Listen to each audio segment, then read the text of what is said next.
Hello friends, welcome back to my channel advance English 101। Friends, आज की इस video में हम लोग 4 एडवांस स्ट्रक्चर्स को सीखने जा रहे हैं, जिसमें सबसे पहला होगा एक समय था जब। अक्सर इसे पास्ट की गुजरी हुई बातों को बताने के लिए इसे यूज़ किया जाता है, यानी पास्ट के लिए। स्ट्रक्चर की बात करेंगे तो स्ट्रक्चर में हमारा बैक इन द डे के बाद जो होगा सेंटेंस, वो भी पास्ट की बातों के लिए ही होगा, किया करता था के सेंस में, यानी यूज्ड टू प्लस वर्ब की फर्स्ट फॉर्म का यूज़ करेंगे। पहला सेंटेंस है, एक समय था जब अंग्रेज़ पूरे भारत पर हुकूमत किया करता था या किया करते थे। Back in the day the British used to rule over the whole India. Back in the day the British use to rule over the whole India. Rule over का मतलब होता है हुकूमत करना, शासन करना। एक समय था जब सभी धर्मों के लोग एक दूसरे को भाईचारे की निगाह से देखा करते थे। एक समय था या पुराने ज़माने में, इस सेंस में भी आप इसे ले सकते हैं। तो सेंटेंस हम कहेंगे, back in the day people of all religions use to see one another in a brotherhood way. Brotherhood way का मतलब, इन अ ब्रदरहुड वे मतलब भाईचारे की निगाह से। एक वक्त था जब वे लोग मुझे अपने बेटे से बढ़कर माना करते थे। Back in the day they use to consider me more than their son. बेटे से बढ़कर, उससे बढ़कर, खुद से बढ़कर। अगर इस तरह के स्ट्रक्चर को अभी तक आपने नहीं पढ़ा तो हमारे चैनल के प्लेलिस्ट पर जाकर देखें। अभी से एक हफ्ता पहले हमने इस पर पूरा एक कंप्लीट वीडियो अपलोड किया है, उसे ज़रूर देखें। एक समय था जब लोग एक दूसरे को शक भरी निगाह से देखा करते थे। Back in the day people use to see one another in a doubtful way. In a doubtful way का मतलब होता है to see someone in a doubtful way का मतलब किसी को शक भरी निगाह से देखना। नेक्स्ट हमारा स्ट्रक्चर होगा, जब भी हमें बोलना हो अगर मैं गलत नहीं हूँ तो।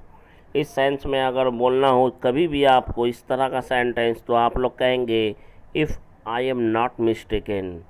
अगर मैं गलत नहीं हूँ तो मैं की जगह पे सब्जेक्ट आपका कुछ भी हो सकता है, जिसके बाद जो भी बोलना चाहता है उसके बाद हम अपनी बात को रखेंगे, यानी कंप्लीट सेंटेंस को। सेंटेंस लॉन्ग है लेकिन ये प्रैक्टिस के लिए बहुत ज़बरदस्त चीज़ है। अगर मैं गलत नहीं हूँ तो वह आप ही हैं जो पिछले 4 दिनों से मेरे पिताजी को उनसे मिलने के उद्देश्य से ढूंढ रहे हैं, क्योंकि जहाँ तक मैं आपको जानता हूँ आप उनके बचपन के दोस्तों में से एक हैं। तो इससे हम लोग इस तरह से बोल सकते हैं, if I am not mistaken it's you who has been looking for my father in order to meet him, because as far as I know you, you are one of my father's childhood friends. If I am not mistaken, अगर मैं गलत नहीं हूँ, it's you who has been looking for my father, आप ही हैं जो हमारे पिताजी को ढूंढ रहे हैं या खोज रहे हैं। नेक्स्ट सेंटेंस है, अगर मैं गलत नहीं हूँ तो वह लड़की जो वहाँ खड़ी है उसी के साथ तुम्हारी सगाई हुई थी ना।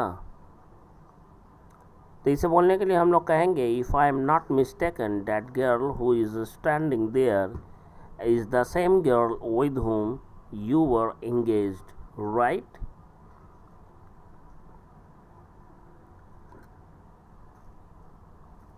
विद whom का मतलब यहाँ पे होता है जिसके साथ या जिससे। अगर मैं गलत नहीं हूँ तो क्या तुम वही लड़के हो जिसने कल मेरा हाथ पकड़कर मुझे डॉक्टर के पास ले गया था, जब मैं बहुत तेज़ बुखार से पीड़ित था या मुझे बहुत तेज़ बुखार था। तो इसे बोलने के लिए हम लोग कहेंगे, if I am not mistaken are you the same boy who took me to the doctor holding my hands when I was suffering from high fever.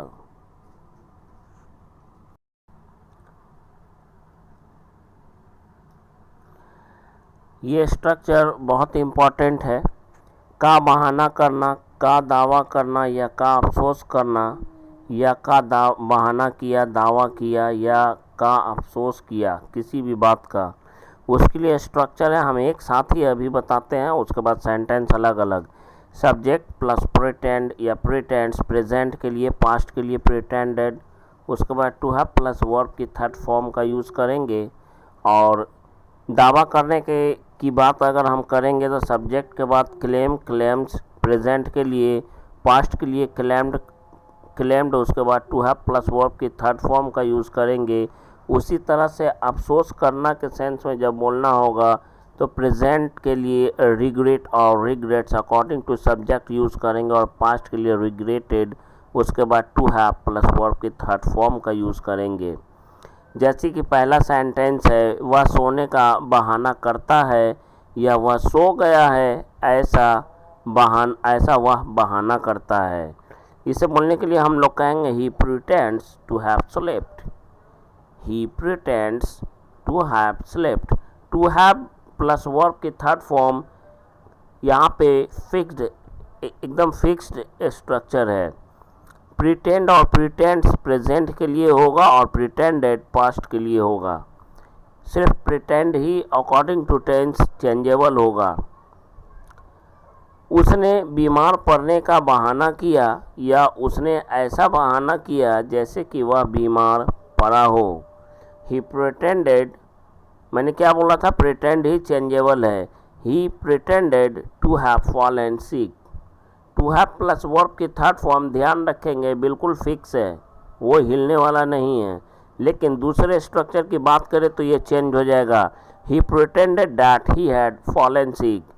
पहला होगा सिंपल पास्ट में, सेकंड, इसका सेकंड पार्ट बनेगा वो होगा past perfect में। उसे अपने दोस्त को गाली देने का अफसोस है तो कहेंगे he regrets to have abused to his friends, या यूं कहेंगे he regret that he had abused. Sorry, present में इसलिए हैड नहीं हैज़ होगा, has abused to his friend. उसे बिना किसी कारण के तुम्हें पीटने का अफसोस था, ये पास्ट में है, इसलिए हम लोग बोलेंगे he regretted to have beaten you for no reason. या फिर सेकंड स्ट्रक्चर में हम लोग पहला स्ट्रक्चर सिंपल पास्ट में और सेकंड वाला पास्ट परफेक्ट में बोलेंगे he regretted that he had beaten you without any reason. यह सीख लीजिए, मोस्ट इम्पॉर्टेंट स्ट्रक्चर्स में से एक है। ये सारे स्ट्रक्चर्स, ये तीनों स्ट्रक्चर्स आप चुटकियों में सीख जाएंगे। अब आते हैं दावा करने के सेंस में। जब बोलना हो तो हम लोग जानते हैं दावा करने के लिए क्लेम वर्ड का यूज़ करते हैं, लेकिन किसी चीज़ का दावा करने के लिए जब बोलना हो तो उसके लिए स्ट्रक्चर आपका इस तरह से प्रेजेंट में रहेगा तो सब्जेक्ट के बाद क्लेम और क्लेम्स का यूज़ करेंगे। पास्ट की बात को बताना रहेगा तो क्लेम्ड का यूज़ करते हुए टू हैव प्लस वर्ब की थर्ड फॉर्म का यूज़ करेंगे। और सेकंड स्ट्रक्चर हमारा सेम है, उसी तरह से पहला सेंटेंस का पहला भाग पास्ट, सिंपल पास्ट में बनेगा और सेकंड वाला पार्ट जो है दैट के बाद पास्ट परफेक्ट में बनेगा। आइए देखते हैं इसका पहला सेंटेंस। वह सच बोलने का दावा करता है या दावा कर रहा है तो आईएनजी आपको नहीं, सिर्फ प्रिटेंड, क्लेम और क्लेम से ही काम चलेगा। तो कहेंगे he claims to have spoken truth. उसने सबके सामने सच बोलने का दावा किया।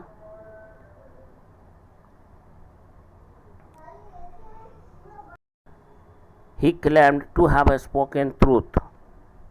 He claimed to have spoken truth. और सेकंड वाले स्ट्रक्चर की बात करेंगे तो इस तरह से बनेगा he claimed that he had spoken truth in front of all। First वाले में in front of all छूट गया है,